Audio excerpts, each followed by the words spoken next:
warahmatullahi wabarakatuh. Halo anak-anak, pada kesempatan kali ini kita akan belajar mengenai tema tidak hanya sebatas tempe kedelai dengan model keterpaduan konektif. Mari simak video pembelajaran berikut. KD 3.7 Konsep Bioteknologi.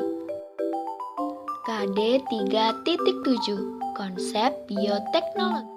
Bioteknologi memainkan peran penting dalam produksi tempe, terutama dalam mengoptimalkan proses fermentasi yang melibatkan mikroorganisme seperti kapang Rhizopus oligosporus. Teknik bioteknologi dapat digunakan untuk meningkatkan produktivitas proses fermentasi.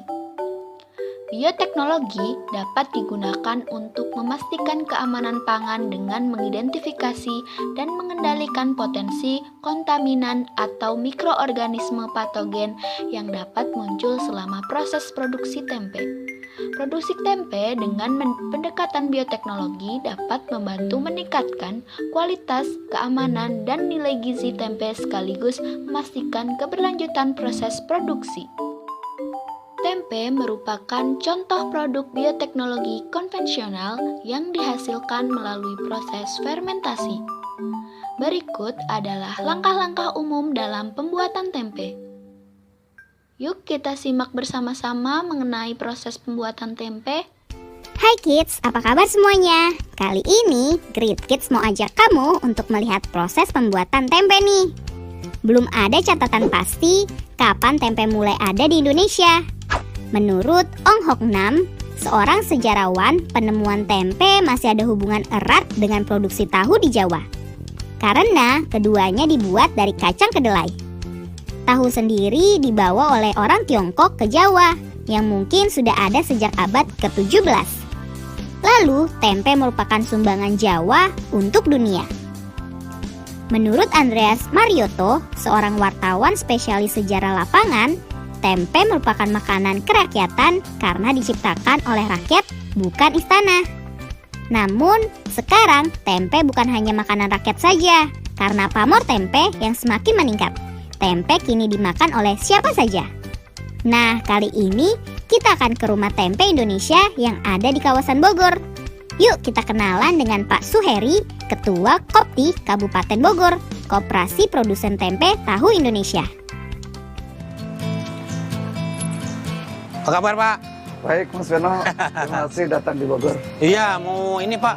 Ini kan Kopti, saya pengen tahu soal tempe. Katanya produksi tempe juga sih Pak? Iya, baru tahu ya. Oh iya dong, Ayo kita lihat. pengen tahu. Iya. Boleh.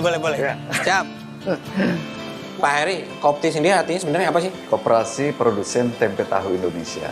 Itu dari tahun kapan Pak? Kalau berdirinya tanggal 2 November 80. 80 ya? Wih, Udah lama ya? 38 tahun. Itu personilnya ada berapa anggotanya? Kalau anggota ada 1.397. Pabrik tempe ini menggunakan nama Rumah Tempe Indonesia dengan produksi yang sudah modern. Sekarang, yuk kita lihat proses pembuatan tempe. Pertama-tama, kita melakukan tahap sortir. Proses ini untuk memastikan kalau dalam bahan baku kedelai ini nggak ada benda-benda lain atau bahan-bahan lain selain kedelai. Proses ini menggunakan ayakan, karena nantinya kedelai-kedelai yang kotor dan kecil di bagian bawah bisa dipisahkan. Karena untuk bisa membuat tempe yang bagus, dibutuhkan ukuran dan warna kedelai yang sama. Setelah disortir, kedelai-kedelai ini dicuci.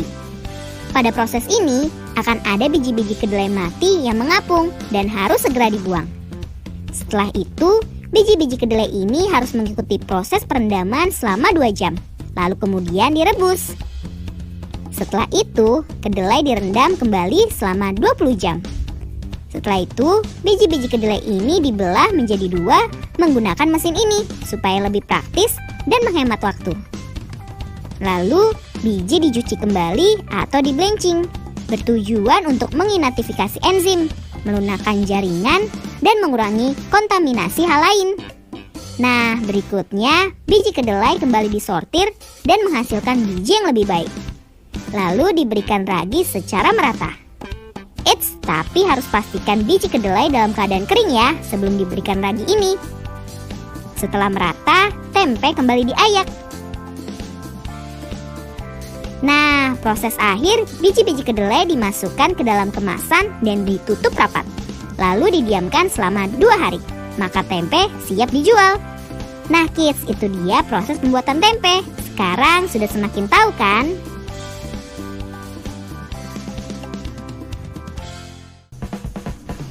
Sampai di sini dulu ya videonya.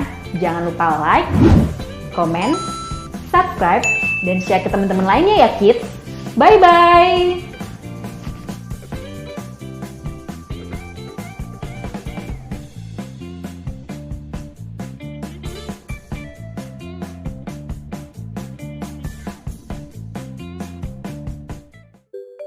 Setelah melihat video proses pembuatan tempe, yuk coba jawab pertanyaan berikut. Bagaimana bisa pembuatan tempe termasuk ke dalam produk bioteknologi? Adakah teknologi yang digunakan? KD 3.5 Konsep rangkaian listrik, energi, dan daya listrik. KD 3.5 Konsep rangkaian listrik, energi, dan daya listrik. KD 3. Limbah cair bekas olahan tempe dapat dimanfaatkan sebagai sumber energi untuk menghasilkan listrik melalui teknologi sel bahan bakar mikroba atau microbial fuel cell atau MFC. MFC adalah sebuah sistem yang menggunakan mikroorganisme untuk mengoksidasi senyawa organik dalam limbah cair, menghasilkan listrik sebagai hasil sampingnya. Keuntungan dari pemanfaatan limbah cair bekas olahan tempe melalui teknologi MFC antara lain adalah pengolahan limbah yang lebih ramah lingkungan dan menghasilkan energi listrik sebagai sumber energi terbarukan. KD 3.10 Proses dan produk teknologi ramah lingkungan.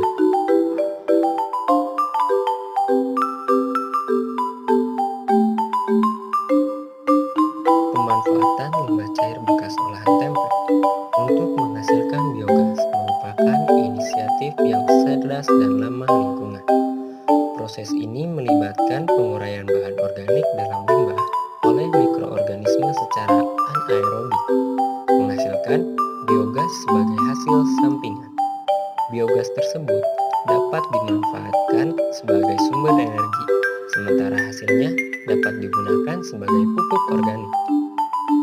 Mengurangi limbah cair yang dapat mencemari lingkungan, menghasilkan biogas sebagai sumber energi terbarukan, dan menghasilkan pupuk organik yang dapat mendukung pertanian berkelanjutan.